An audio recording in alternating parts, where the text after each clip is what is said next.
tarde, meus irmãos. Tivemos alguns probleminhas técnicos lá na live, mas vamos dar continuidade. Espero que a voz esteja chegando bem aqui no grupo, aqui, algumas pessoas falando que a voz estava baixa. Então nós vamos procurar falar um pouquinho mais alto para vocês. Bem, rapidamente, né, recapitulando aqui. Carta aos Tessalonicenses é o tema que nós estamos estudando. A igreja de Tessalônica, então, como eu já disse ao vivo lá, foi criada em Atos, né? Nós podemos citar ali o livro de Atos, a referência a Atos 10, versículos é do 1 ao 10. Paulo, então, ele vai para essa cidade, e nessa cidade ele fica pouco tempo, porque logo vai vir uma grande perseguição em cima de Paulo, e Paulo, então, vai ter que fugir dessa cidade, vai ter que ir embora dessa cidade. Mas a igreja fica ali plantada, a igreja fica ali militando e é o Senhor. Porém, vai acontecer nesse período que é uma igreja, podemos citar que é uma igreja bebê, uma igreja nova, então, uma igreja de anos e meio. E Paulo muito preocupado com ela porque, não só por ela ser nova, mas também por causa das grandes influências que essa igreja estava sofrendo. Então ele manda Timóteo até essa cidade. Timóteo vai até Tessalônica, visita os irmãos da igreja e traz para Paulo, e é baseado naquilo com que Timóteo traz a Paulo, que eu vou dizer para você, que Paulo vai escrever. Então, baseado nessas grandes preocupações que Timóteo traz para ele, ele vai escrever. Saquei aqui 5 pontos. Havia uma confusão acerca do destino dos crentes na hora da morte. Para onde os crentes iriam, se já era a volta, eles estavam muito preocupados com isso. A referência, 1 Tessalonicenses 4, os versículos 13 ao 18. O segundo ponto, havia uma tendência de desprezar legal, ou seja, eles já não estavam mais aceitar os governantes, não estavam querendo o governo civil que tinha naquela cidade, porque eles estavam debaixo da autoridade de Deus, mas eles viviam na Tessalônica. Então, Paulo tem essa grande preocupação para que não viesse ter problemas com os governos locais, né? E a referência é em 1 Tessalonicenses 5, do 12 ao 14. Terceiro ponto a destacar, havia uma tendência a recair da imoralidade. Como assim?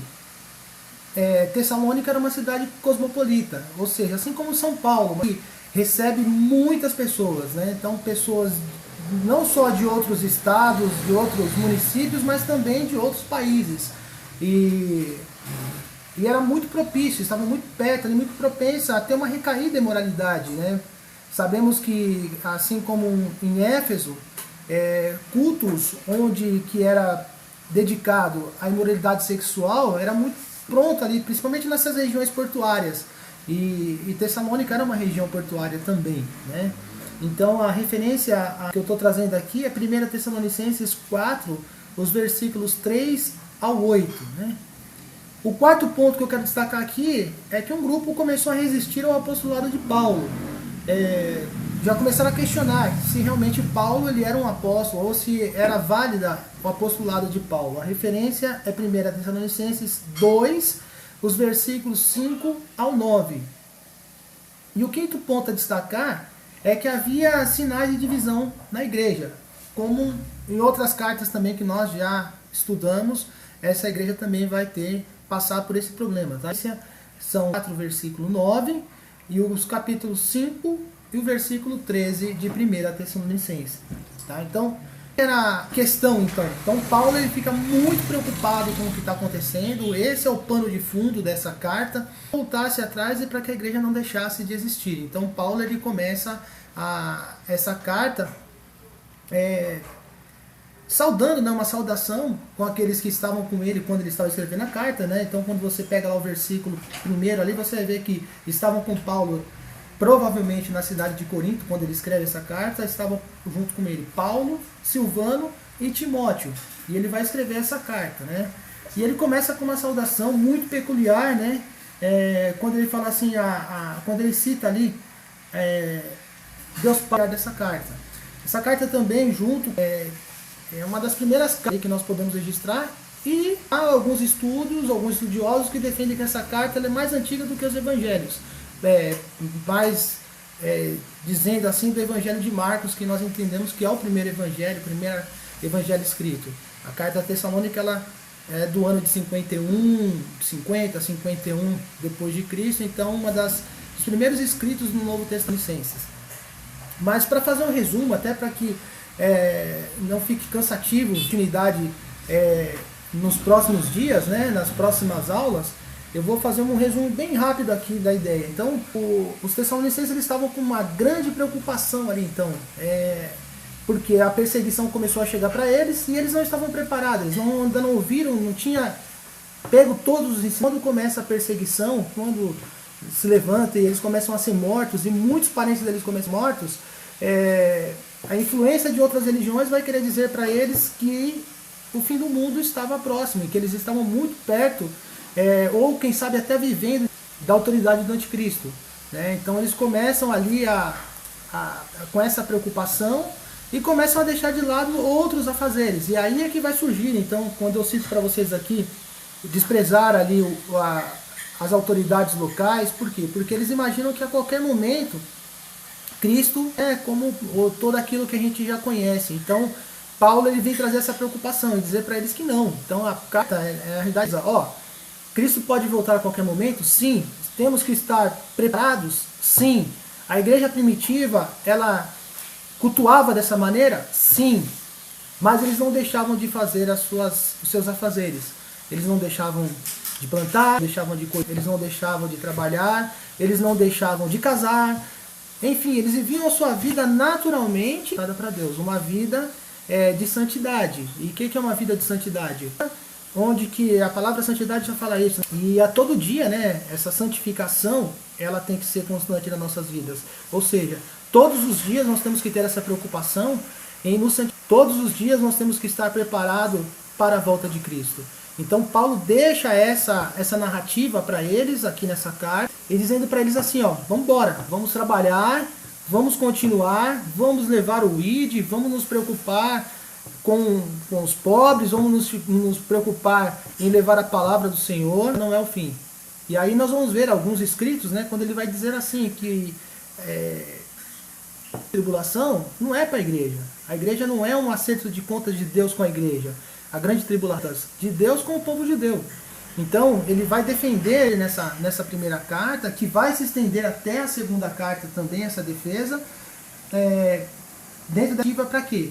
Para que eles fiquem firmes, para que eles se mantenham firmes, entendendo que ainda que o fim possa estar perto, ainda que o fim possa ser uma coisa iminente, mas nós como povo de Deus não temos que nos preocupar com isso, porque os santos, a igreja santificada, a igreja que busca santificação, quando chegar perto desse dia, ou quando esse dia realmente estiver por vir, quando o anticristo vier aí na terra, anos dele, a igreja não vai passar por isso. Então Paulo ele quer mostrar isso, que não se preocupe, nem com 3 anos e meio do anticristo, agora realmente mostrando o seu furor, mostrando o seu guerrear, não se preocupe, porque a igreja não estará vendo essa parte, a igreja estará no céu celebrando as bodas celestiais. É interessante que esses dias que nós estamos aqui em quarentena, até nos remete a isso daí. E algumas pessoas têm me procurado, né? Alguns alunos têm procurado, alguns amigos têm me procurado acerca desses acontecimentos, perguntando se é o fim. Eu repito a mesma coisa, ainda não é o fim. Temos muita coisa para fazer, ainda temos muito trabalho enquanto igreja para fazer, ainda temos que levar o evangelho a muitas almas que é o evangelho, os missionários precisam trabalhar, a igreja precisa trabalhar, nós precisamos trabalhar enquanto igreja. Por quê? Porque o mundo realmente ele vai acabar, mas a igreja ela tem que estar pronta, levando a palavra. Agora impossibilitado por causa aí da Covid-19, estamos em possibilidade de estarmos de corpos presentes, mas em espírito nós temos que estar aí, unidos, levando o Senhor, cumprindo o ID da tecnologia, ainda que seja, sei lá, de formas que o Senhor, estratégias que o Senhor vai nos dar, mas nós temos que continuar levando essa palavra, nós temos que continuar mantendo o Evangelho de Cristo, a chama da igreja acesa, porque é bom, e continuar levando a palavra do Senhor. Ainda não é o fim, ainda não é o fim. Nossas aulas de terça-feira logo estará acontecendo lá presencial. Mas eu queria trazer esse relato para vocês aqui. Então hoje, bem resumidamente, nós falamos aí acerca de 5 pontos, né? Desses 5 pontos iniciais que eu falei, que foi a preocupação e o envio dessa carta, dessa primeira carta aos Tessalonicenses. E reforço para vocês, para que vocês fiquem firmes, nós vamos estar melhorando a qualidade, tecnologia, para que nesse momento, nessa quarentena, nós possamos estar mantendo a chama do Evangelho acesa. Estamos com saudade de vocês, estamos aí com muita saudade da igreja. Eu queria, nesse momento, dedicar esse momento dessa aula de hoje, que talvez se fosse presencial eu iria dedicar do mesmo jeito, a uma irmã nossa que se foi, e que foi uma professora para mim, foi uma professora de GBD, de escola dominical, e que eu tinha muito carinho por ela, e ela também tinha muito carinho por mim, que é a nossa amada irmã Creuza. Ela realmente já está lá cumprindo lá aquilo que ela cantava aqui na terra. Nós temos aí algumas visões, a visão do Evangelho de João, que fala que os salvos estão dormindo, e temos uma outra visão que é baseada em Dimas, na cruz, quando Cristo fala para ele que hoje mesmo estará comigo no paraíso. Então, seja qual for qualquer uma das duas visões que você tenha, ou que você entenda, a nossa irmã Creuza, ela já cumpriu essa etapa, ela já combateu o bom combate, e estando no paraíso ou estando dormindo, esperando a volta de Cristo, ela já combateu esse bom combate, e ela já está muito perto da ditosa cidade, que era a canção que ela cantava. E com certeza ela está muito perto de ver anjos e querubins. E que nós, assim como Paulo escreve para os Tessalônicos, possamos continuar firmes, para que nós possamos ver também anjos e querubins e cantar ali, né, o hino da vitória, juntamente com Cristo. Então, a memória da irmã Creuza, estou dedicando essa aula, e muito carinho e respeito pela família, perdão por não poder ter ido às cerimônias de velório, essas coisas todas, porque devido a tudo isso que aconteceu, o trabalho não permitiu, mas o meu carinho, o meu amor pela a nossa amada irmã Creuza vai aí. Então, em memória da irmã Creuza, eu dedico essa aula de hoje, porque o texto tem muito a ver, fala bastante sobre esse fim, é um texto escatológico. A segunda carta que nós vamos falar, ela é bem mais escatológica do que a primeira, e ela vai trazer assuntos nesse nível, e eu tenho certeza que a nossa irmã Creuza, ela já está nos seios de Abraão. Um beijo a todos e até a próxima.